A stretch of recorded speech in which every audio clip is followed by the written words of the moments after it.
కవిత bail petition ఈ నెల 28న సుప్రీంకోర్టులో విచారణకు రానుంది.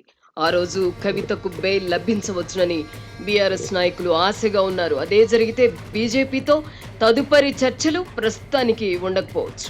లిక్కర్ కేసులో కవితకు ఉపశమనం లభించాలంటే ఆమె అప్రూవర్గా మారాలన్న షరతు కూడా బీజేపీ ప్రముఖులు విధించినట్టు తెలిసింది. ఈ నెల 28న కవితకు బెయిల్ లభిస్తే బీజేపీకి లొంగిపోవాల్సిన అవసరం కేసీఆర్ ఉండదు. అయితే కేంద్రంలో బీజేపీ అధికారంలో ఉన్నందున కేసీఆర్ లేదా కేటీఆర్ కు ముప్పు లేకపోలేదు. దీంతో బీఆర్ఎస్ ముఖ్యులు ప్రస్తుతానికి గుంభనంగా ఉంటున్నారు. తెలంగాణలో శాసనసభ, లోక్సభ ఎన్నికలు కూడా ఇటీవలే జరిగినందున బీఆర్ఎస్ తో ఇప్పుడే పొత్తు పెట్టుకుని ప్రయోజనం ఏమిటి అన్నది బీజేపీ ముఖ్యుల అభిప్రాయంగా ఉంది. యూ టర్న్ తీసుకోవడంలో కేసీఆర్ కు ట్రాక్ రికార్డు ఉన్నందున ఆయనను నమ్మి ఇప్పుడే పొత్తు ప్రకటించి ప్రయోజనం ఉండదని కమలనాథులు భావిస్తున్నారు. రాష్ట్ర విభజన సమయంలో అప్పటి టీఆర్ఎస్ ను కాంగ్రెస్ లో విలీనం చేస్తానని కాంగ్రెస్ పెద్దల్ని నమ్మించి కేసీఆర్ యూ టర్న్ తీసుకోవడాన్ని బీజేపీ ముఖ్యులు గుర్తు చేస్తున్నారు. ఈ కారణంగా విలీనం ప్రతిపాదననే ముందుకు తీసుకువెళ్లాలని వారు భావిస్తున్నారు. అయితే కేవలం కవితకు ఉపశమనం పొందడానికై తెలంగాణ రాజకీయాల్లో కీలకంగా ఉన్న బీఆర్ఎస్ ను బీజేపీలో విలీనం చేసి అస్తిత్వం కోల్పోవడానికి కేసీఆర్ అండ్ కో సుముఖంగా లేరు. అలాని భారతీయ జనతా పార్టీతో సంబంధాలను చెడగొట్టుకోవడానికి కూడా వారు సిద్ధంగా లేరు. ఈ కారణంగానే విలీనం వార్తలపై కేసీఆర్ అండ్ కో ఘాటుగా స్పందించడం లేదు. కర్మ ఫలాన్ని ఎవ్వరూ తప్పించుకోలేరని అంటారు. కేసీఆర్ పరిస్థితి కూడా ప్రస్తుతం అలాగే ఉంది. అధికారంలో ఉన్నప్పుడు ఓటుకు నోటు కేసులో ప్రస్తుత ముఖ్యమంత్రి రేవంత్ రెడ్డిని జైలుకు పంపి ముప్పు తిప్పలు పెట్టారు. ఒక్కగానొక్క కుమార్తె వివాహ వేడుకలను కూడా దగ్గరుండి జరిపించుకోలేని పరిస్థితి రేవంత్ రెడ్డికి కల్పించారు. సిర్లసీమ 2 వెంచర్ ని సందర్శించండి. ఇక్కడ అన్ని ప్లాట్లలో మామిడి, శ్రీగంధం చెట్లతో అద్భుతంగా ఉంది. ల్యాండ్ అప్రిషియేషన్, ఫ్రీ మెయింటెనెన్స్, పండ్ల తోటల తాలూకా ప్రయోజనాలు, డబుల్ బెనిఫిట్ ఆఫర్ తో సిర్లసీమ 2. ఇప్పుడు కేసీఆర్ ప్రతిపక్షంలో కూర్చోవలసి రాగా రేవంత్ రెడ్డి ముఖ్యమంత్రి స్థానంలో కూర్చున్నారు. లిక్కర్ కేసులో చిక్కుకున్న కవిత జైలు పాలయ్యారు. దీంతో కేసీఆర్ జుట్టు బీజేపీ చేతికి చిక్కింది. ఎమ్మెల్యేల కొనుగోలుకు ప్రయత్నించారని ఆర్ఎస్ఎస్ ముఖ్యుడు బిఎల్ సంతోష్ ను కూడా అరెస్టు చేయాలని అధికారంలో ఉన్నప్పుడు కేసీఆర్ ప్రయత్నించారు. ఇప్పుడు పరిస్థితులు తారుమారయ్యాయి. కర్మ మనల్ని వదలదని అనడానికి ఎంతకంటే నిదర్శనం ఏం కావాలి? ప్రగల్భాలకు పోవడం రాజకీయ నాయకులకు అలవాటే. మా మీద కేసులు పెట్టి జైలుకు పంపుతారా? దమ్ముంటే ఆ పని చేయండి అని సవాళ్లు విసురుతారు. నిజంగా అదే జరిగితే మాత్రం తట్టుకోలేరు. ఆంధ్రప్రదేశ్లో జగన్మోహన్ రెడ్డి అధికారంలో ఉన్నప్పుడు స్కిల్ కేసులో ప్రస్తుత ముఖ్యమంత్రి చంద్రబాబును జైలుకు పంపారు. ఆ పరిణామం చంద్రబాబును బాగా కుంగదీసింది. అయితే ప్రజల నుంచి అనూహ్యంగా మద్దతు రావడంతో చంద్రబాబు వెంటనే కోలుకున్నారు.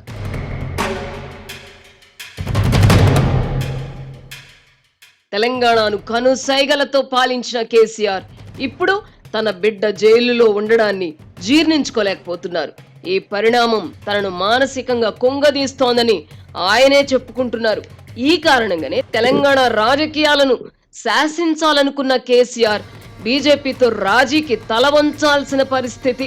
కవిత జైల్లో ఉండకపోతే బీజేపీతో సయోధ్యకు ప్రయత్నించాల్సిన అవసరం కేసీఆర్ కుండేది కాదు. అధికారంలో ఉన్నప్పుడు బెర్రవేగిన కేసీఆర్ లో ఇంత బేలతనం చూస్తామని అనుకున్నామా?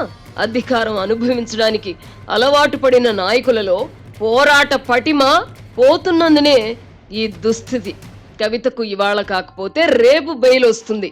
అయితే బిడ్డపై ఉన్న మమకారంతో ఆయన రాజీ బేరాలకు దిగజారారు. తెర వెనక ఏం జరిగిందో ఇప్పుడు తెలిసిపోయింది కనుక విలీనం లేదా పొత్తు ప్రతిపాదనలు ముందుకు వెళతాయా లేదా అన్నవి ప్రస్తుత ప్రశ్నలు.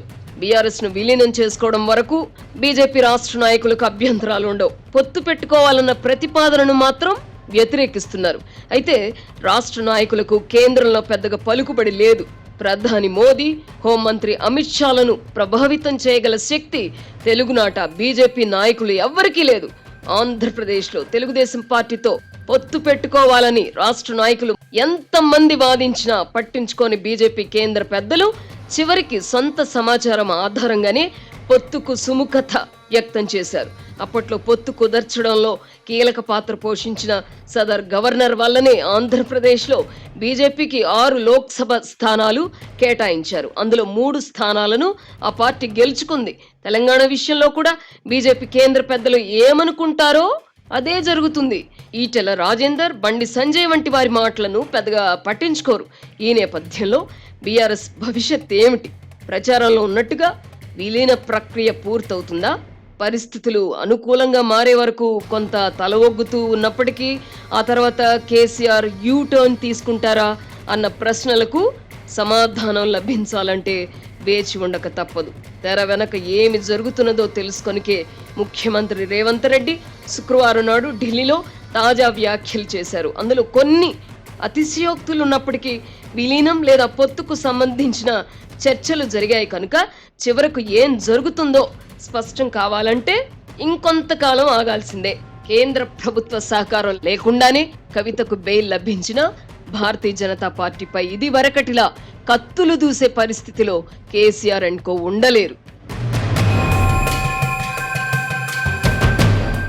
ఎప్పుడైనా ఒకటి కోరుకుంటే 2 లభిస్తే సంతోషమే కదా. మన సిర్లసీమ 2లో కూడా అంతే. డిటిసిపి ప్లాట్ కొంటే ల్యాండ్ అప్రిసియేషన్ అనేది ఒక లాభం, శ్రీగంధం చెట్ల మీద వచ్చే ఆదాయం మరో లాభం. డబుల్ బెనిఫిట్ ఆఫర్ తో సిర్లసీమ 2. కేసీఆర్ కుటుంబం రాజకీయాల్లో ఉండకూడదని బీజేపీ పెద్దలు కోరుకుంటున్నట్టు చెబుతున్నారు. ప్రాంతీయ పార్టీలపై ప్రధాని మోదీకి వ్యతిరేక భావం ఉన్న విషయం తెలిసిందే. ప్రస్తుతానికి తెలంగాణలో బీజేపీ సేఫ్ జోన్ లో ఉంది.